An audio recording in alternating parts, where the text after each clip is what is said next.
Assalamualaikum warahmatullahi wabarakatuh. Perkenalkan, saya Dr. Budianti, spesialis paru konsultan, staf pengajar bagian pulmonologi dan kedokteran respirasi Fakultas Kedokteran Universitas Syah Kuala. Pada kesempatan ini, saya akan menjelaskan tentang keterampilan pemeriksaan fisik sistem respirasi. Baik Pak, berdasarkan keluhan yang Bapak sampaikan tadi, saya perlu melakukan pemeriksaan terhadap organ-organ pernafasan Bapak. Pemeriksaan ini tidak sakit dan tidak invasif, namun apabila selama pemeriksaan ada perasaan yang tidak nyaman atau sakit, Bapak boleh memberitahukan kepada saya. Apakah Bapak bersedia? Bersedia, dokter. Baik, setelah mendapatkan persetujuan dari pasien, selanjutnya kita akan melakukan pemeriksaan fisik paru yang terdiri dari inspeksi, palpasi, perkusi, dan auskultasi. Pada pemeriksaan fisik paru, pemeriksa berdiri di sebelah kanan pasien dan meminta pasien untuk membuka pakaiannya. Amati ekspresi wajahnya, apakah tampak kesakitan, apakah ada pernafasan cuping hidung, apakah pasien menggunakan otot bantu nafas. Perhatikan sikap tubuh pasien, apakah pasien dalam kondisi duduk, setengah duduk, atau pasien harus berbaring. Bapak, silahkan dibuka bajunya. Pertama, kita melakukan pemeriksaan paru bagian depan, dimulai dengan inspeksi terlebih dahulu. Pada inspeksi dada, kita lihat bagaimana warna kulit. Apakah ada pigmentasi? Apakah ada pelebaran vena atau venektasi? Apakah ada benjolan di dinding dada? Apakah ada pelebaran atau penyempitan di sela iga? Inspeksi daerah leher, trakea, dan dada. Apakah tampak jejas? Kemudian juga kita lihat bagaimana bentuk dada. Pada keadaan normal, diameter antara posterior dibandingkan dengan diameter sagital adalah 1:2. Pada kelainan paru seperti emphysematus lung, diameter ini bisa menjadi 1:1 yang biasanya kita sebut dengan dada tong atau barrel chest. Kita juga melihat apakah ada kelainan bentuk dada seperti pectus excavatum atau dada burung dan pectus carinatum. Selanjutnya kita lihat dada pada keadaan statis. Apakah simetris antara kanan dan kiri? Bisa saja dada sebelah kiri lebih cekung karena ada penarikan disebabkan oleh fibrosis, atelektasis, atau ada massa paru yang menyebabkan parunya lebih kecil daripada di sebelah kanan. Atau sebaliknya, dada kiri lebih cembung, misalkan pada pneumotoraks, atau ada efusi pleura masif di sebelah kiri. Kita juga melihat pada keadaan dinamis pada waktu dinding dada bergerak. Bagaimana pernafasannya? Apakah pernafasan torakal, yaitu yang bergerak hanya dinding dada saja, atau pernafasan abdominal, yang bergerak hanya perut saja, atau kombinasi keduanya, torako-abdominal. Artinya, toraks lebih dominan daripada abdomen. Kita lihat apakah pada saat bernafas, dada kanan dan kiri bergerak sama. Jika ada, kita sebut pergerakannya simetris pada keadaan dinamis. Selanjutnya, dilihat juga ictus cordis. Yang terakhir, perhatikan jari-jari tangan pasien, apakah terdapat cyanosis atau clubbing finger. Bila ditemukan kelainan ini, maka kemungkinan pasien memiliki gangguan pada sistem respirasi atau kardiovaskuler. Kemudian dilanjutkan dengan palpasi. Pemeriksaan ini dilakukan dengan meraba seluruh permukaan dinding dada. Kita tentukan apakah ada kelainan seperti benjolan. Kalau ada benjolan, tentukan bagaimana konsistensinya, ada nyeri atau tidak. Kemudian bagaimana sela iga. Apakah ada pelebaran atau penyempitan? Apakah ada krepitasi, emfisema subkutis, kelainan tulang, atau fraktur iga? Selanjutnya, mengevaluasi pergerakan dinding dada. Kita lakukan di 3 tempat. Yang pertama, di lobus atas paru kanan atau kiri. Pasien kita minta bernafas dalam. Nafas dalam, Pak. Lepaskan. Kita lihat dan kita rasakan pergerakan tangan kanan dan kiri. Apakah ada yang sama atau ada yang tertinggal. Selanjutnya, kita lakukan palpasi pada lobus tengah paru kanan atau lingula paru kiri. kita minta pasien bernafas dalam. Tarik nafas dalam, Pak.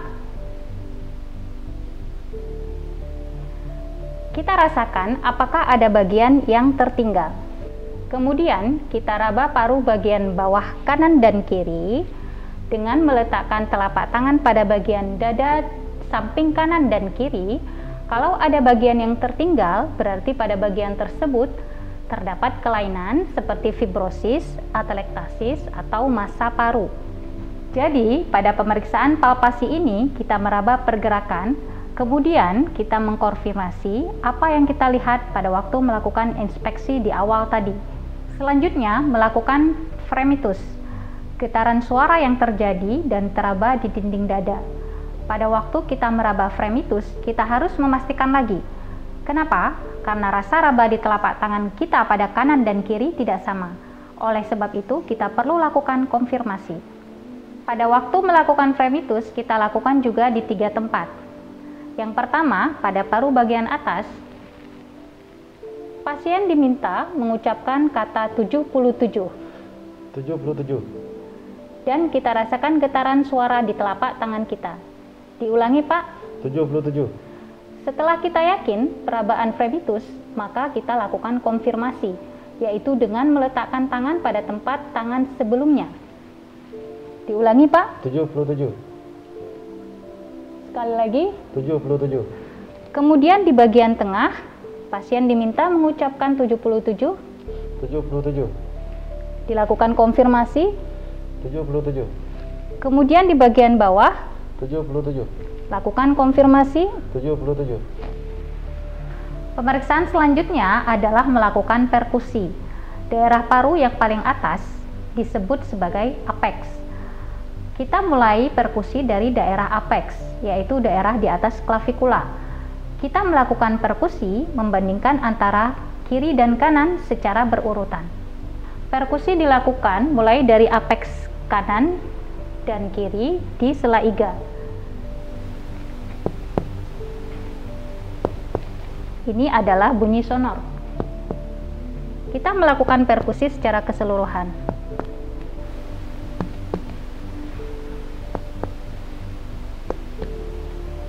Di daerah jantung, kita akan mendengarkan perkusi yang redup. Ini adalah bunyi redup. Secara umum, perkusi paru adalah sonor, hanya redup di daerah jantung. Apabila di daerah paru ditemukan suara redup atau peka, berarti ada kelainan di daerah tersebut. Selanjutnya, kita melakukan perkusi untuk menentukan batas paru hati. Paru bunyinya sonor kalau diperkusi, sedangkan hati bunyinya peka jika diperkusi. Maka ketika menentukan batas paru hati, ada perubahan suara dari sonor menjadi redup. Kita melakukan perkusi menentukan batas hati di garis mid klavikula kanan. Kita mulai perkusi dari atas, diteruskan ke bawah.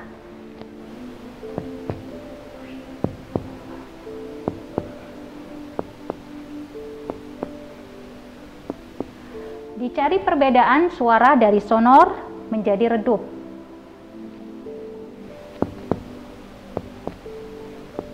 Di sini suara menjadi redup. Lalu kita tentukan di sela iga berapa. Bagaimana cara menghitung sela iga? Kita lihat daerah madibrium sterni setara dengan sela iga 2. Kemudian dihitung sela iga 3, sela iga 4. Biasanya pada laki-laki papila mame ada di sela iga 4, sela iga 5, sela iga 6.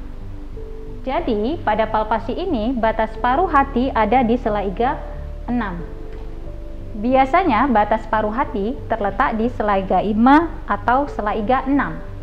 Selanjutnya melakukan pemeriksaan auskultasi. Auskultasi dada adalah pemeriksaan bunyi suara yang berasal dari dada. Untuk itu, kita menggunakan stetoskop. Auskultasi dimulai dari apex, bagian atas paru. Supaya bunyi suara terdengar lebih jelas, maka kita minta pasien menarik nafas dalam. Itu dilakukan berulang-ulang sampai auskultasi selesai dan dibandingkan kanan dan kiri. Stetoskop ditaruh di atas seluruh permukaan dada, dibandingkan kanan dan kiri. Tarik nafas dalam, Pak. Lagi. Dengan demikian, kita bisa membandingkan dan mendengarkan suara yang berasal dari dalam paru. Pada keadaan normal, kita akan menemukan suara nafas vesikuler. Selanjutnya, melakukan pemeriksaan paru bagian belakang. Kita meminta pasien untuk duduk. Bapak silahkan duduk, bajunya dibuka dan menghadap ke sana. Dimulai dari pemeriksaan inspeksi, kita lihat apakah ada kelainan pada paru bagian belakang atau punggung pasien. Apakah ada skoliosis atau kifosis? Apakah ada benjolan atau kelainan lainnya? Selanjutnya, melakukan pemeriksaan palpasi. Kita meraba paru bagian belakang, dimulai dengan perabaan umum, untuk melihat apakah ada benjolan, apakah ada krepitasi, atau emfisema subkutis. Selanjutnya, kita lakukan pemeriksaan fremitus. Dimulai dari bagian atas paru, pasien diminta mengucapkan 77. 77. Lakukan konfirmasi. 77. Di bagian tengah paru, 77. lakukan konfirmasi. 77. Di bagian bawah paru, 77. lakukan konfirmasi. 77. Selanjutnya, melakukan pemeriksaan perkusi. Pasien diminta untuk menyilangkan tangannya supaya skapula lebih terbuka. Melakukan perkusi di bagian paru bagian belakang, dimulai dari bagian atas dibandingkan kanan dan kiri secara keseluruhan.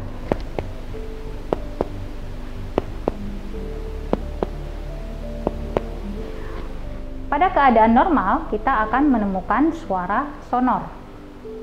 Bagian terakhir dari pemeriksaan paru belakang adalah auskultasi.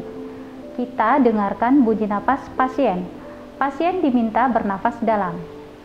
Lakukan auskultasi di antara skapula. Tarik nafas dalam, Pak. Dibandingkan kanan dan kiri secara keseluruhan.